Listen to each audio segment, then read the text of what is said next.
Hello and welcome back to the Snakebite. It's our weekly sports show that airs every Tuesday at noon. I'm James Simpson and he's John Kristovich. This is FSC TV, and now let's get you some sports news.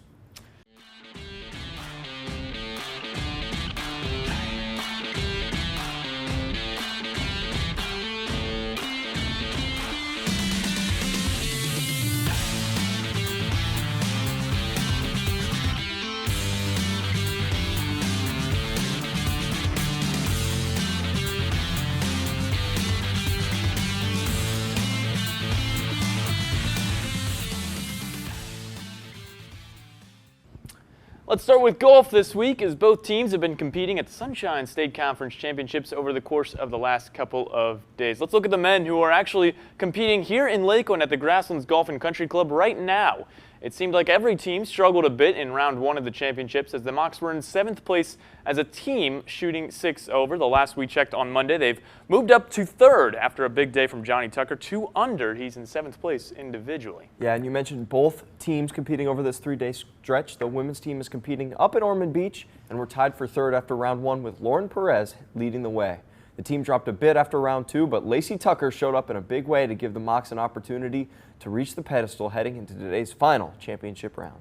Today is the last day of the championships for both the men's and women's teams, so you'll need to head to golfstat.com for the updated leaderboards, and the men's championship can also be live streamed on the SSC Digital Network. It's been a fun few days for golf, and the teams in our conference are really so talented. It really has been fun to watch these players compete. Well, let's take a look at the teams playing on a different kind of green terrain, with the women's tennis team coming away with a big win over top 30 ranked Embry-Riddle on senior day. Big wins from Olivia Bryan and Isabel Bolivar propelled the team over the visiting Eagles as they honored 4 players before the match. Seniors Minnie Kim, Flor Salerno, Matilda Vidgren, and Mallory Kelly each were recognized for their careers here with Florida Southern, and we, of course, at FSC TV wish a huge congratulations to them on the conclusion of their tennis careers. Absolutely. Now 2 more tune-ups for the women's team as they head to Tampa tomorrow afternoon and take on West Florida here at home this Saturday. The men's team will take on West Florida as well on Saturday, as they'll recognize their seniors that morning.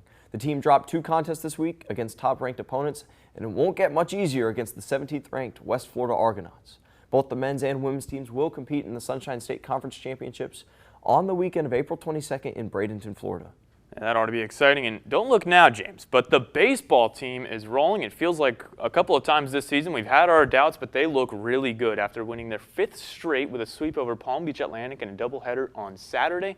Florida Southern has been moving up in the rankings for the last few weeks, and they are now 4th in the region with a 21-15 record, and that's their best ranking so far this season. This comes after they swept PBA and took 2 of 3 over top 10 ranked Rollins College last weekend. They're going to get Rollins again tonight before challenging Lynn at home this weekend. Yeah, and those Fighting Knights are no joke. They're 23-15, so it should be an interesting series here on Easter weekend.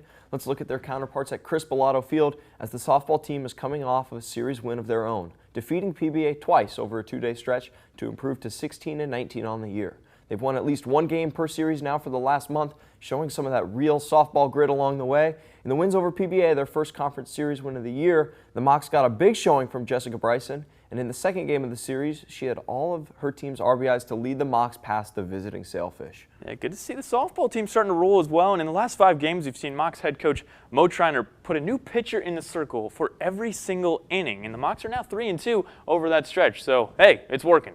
Well, let's look at beach volleyball now, which defeated Eckerd College twice this past Sunday on the road by scores of 3-2 in both of them. They are slated to compete at the AVCA Small College Beach Championship this weekend in Tavares, Florida. The team is going to take on the University of Tampa, the rivals, and Tusculum University on Thursday in pool play before the brackets get solidified for Saturday's championship play. Yeah, John, that'll be a fun one as they look to close their season out. Now let's take a look at the lacrosse teams, as they both lost some heartbreakers this past weekend against their conference rivals. The men's team dropped a battle to top-ranked Tampa on Saturday night after defeating St. Leo last Wednesday, and the women's squad came away with a big win over the Spartans last Wednesday, but fell to Rollins on Saturday. So, both teams came away with pretty big wins last Wednesday, but were unable to follow it up with a win on Saturday as they look ahead to the rest of the conference schedule.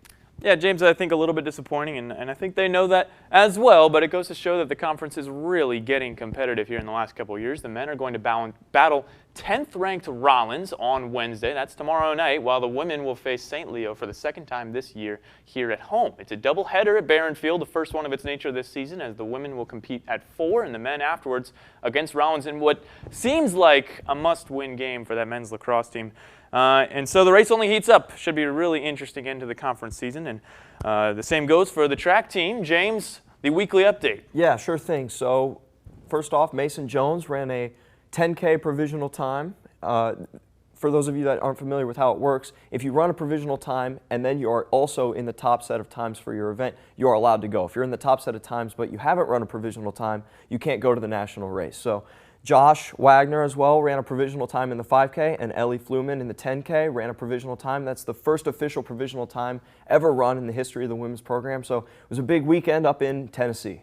So it looks like we are probably going to see some Mocs representation at the NCAAs, is what you're saying? That's the hope. That is the hope. That should be exciting. Well, that brings us to our Week in Mocs History segment, and today we are looking at April 8th and 9th, 1978. It was the Sunshine State Conference Men's Golf Championship at the Saddlebrook Golf Club in Wesley Chapel, Florida.